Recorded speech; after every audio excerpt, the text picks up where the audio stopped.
ایک سچی کہانی۔ کبھی ایسا سوچا نہ تھا۔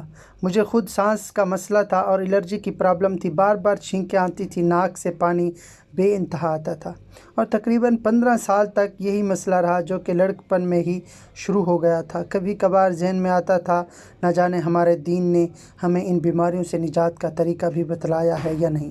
ایک دن اتفاق سے ہی ایک مسلمان ڈاکٹر کی ویڈیو دیکھی، جس میں اس نے بتایا کہ دماغی کمزوری کو دور کرنے کا واحد طریقہ لمبا سجدہ کرنا ہے۔ یہ معلومات نہیں تھیں۔ دلیل کے طور پر انہوں نے یہ کہا کہ ہمارا دلکش شکل گریوٹی کے خلاف خون کو دماغ تک پمپ اتنے ٹھیک طریقے سے نہیں کرتا کہ جتنا ہم سجدے میں جاتے ہیں تو تب کرتا ہے۔ یہ بات تو بھلی معلوم ہوئی۔ پھر کچھ ان کی ویڈیوز دیکھیں تو معلوم ہوا کہ میری اپنی پرابلم رائنائٹس والی الرجی کا بھی یہی حل ہے، کیونکہ دماغی کمزوری کی وجہ سے ہمیں یہ پرابلم ہوتی ہے۔ بہرحال واحد طریقہ تو یہی تھا کہ میں آزما کر دیکھ لیتا۔ آپ یقین جانیے، میری 15 سالہ پرانی پرابلم اور الرجی کا مسئلہ تو 1 ماہ میں ہی لمبا سجدہ کرنے سے حل ہو گیا، الحمدللہ۔ نماز تو الحمدللہ پڑھتا تھا، لیکن نماز کے بعد سجدہ شکر کو لمبا کر دیا، اور دیگر کئی اذکار، بالخصوص 100 مرتبہ استغفار پڑھنے میں ہی 5 سے 10 منٹ کا سجدہ ہو جاتا۔ اس سے اور کئی مسائل حل ہوئے۔ چہرہ خون کی سپلائی کی وجہ سے تازہ رہنے لگا، اور بڑی عمر کے اثرات تقریباً ختم ہو گئے۔ بالوں کو خون ملنے کی وجہ سے بال گرنے کم ہو گئے۔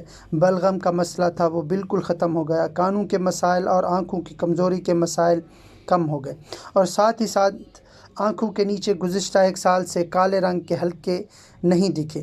سبحان اللہ، یہ مذہب ہی تھا جس کے ایک سجدے کے عمل کے پاس ہماری اتنی بیماریوں اور نہ جانے کن کن بیماریوں کا علاج ہے، ورنہ بڑے سے بڑے یورپ کے ڈاکٹر کو میری الرجی کا علاج نہیں ملا۔ الرجی کے خلاف مؤثر ترین طریقہ لمبا سجدہ کرنے کا یہ ہے، دونوں پلکوں کے درمیان والی جگہ کو سجدے گاہ پر رکھ کر سجدہ کیا جائے تو بہترین ریزلٹس ملتے ہیں۔ آج کل کرونا کا بہت زور ہے۔ یقین مانیے، اگر آپ لمبے سجدے کرنے شروع کر دیں نماز کے بعد، تو آپ کے پھیپھڑے زیادہ مضبوط ہو سکتے ہیں، کیونکہ سجدے کی ایک ایسی پوزیشن ہے جس انسان کے لنگز زیادہ بہتر کام کرتے ہیں۔ آزمودہ بات ہے، آپ بھی آزما کر فائدہ لے سکتے ہیں۔ یہ کم از کم پھیپھڑوں کو طاقت ضرور دے گا۔ اگر یہ باتیں پہلے پتہ ہوتیں تو شاید میں اپنی والدہ کو بھی بچا لیتا اور ان کی دماغی کمزوری کا مسئلہ حل کروا دیتا۔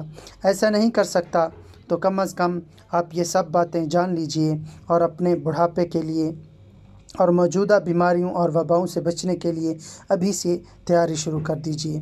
اللہ آپ کا حامی و ناصر ہو۔ مذہب اسلام زندگی ہے۔ آخر میں حضرت علی رضی اللہ تعالیٰ عنہ کا قول نقل کر دوں کہ اگر انسان کو پتہ چل جائے کہ سجدے میں کن کن نعمتوں سے اسے گھیرا ہوا ہے، تو وہ سجدے سے سر اٹھانا ہی نہ چاہے۔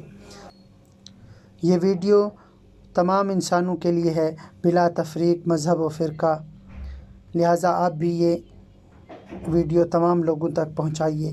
کیا پتہ آپ کے ایک لائک شیئر سے کس کی زندگی سنور جائے اور آپ کو اس کا اجر ملتا رہے۔ جزاکم اللہ خیرا۔ اللہ حافظ۔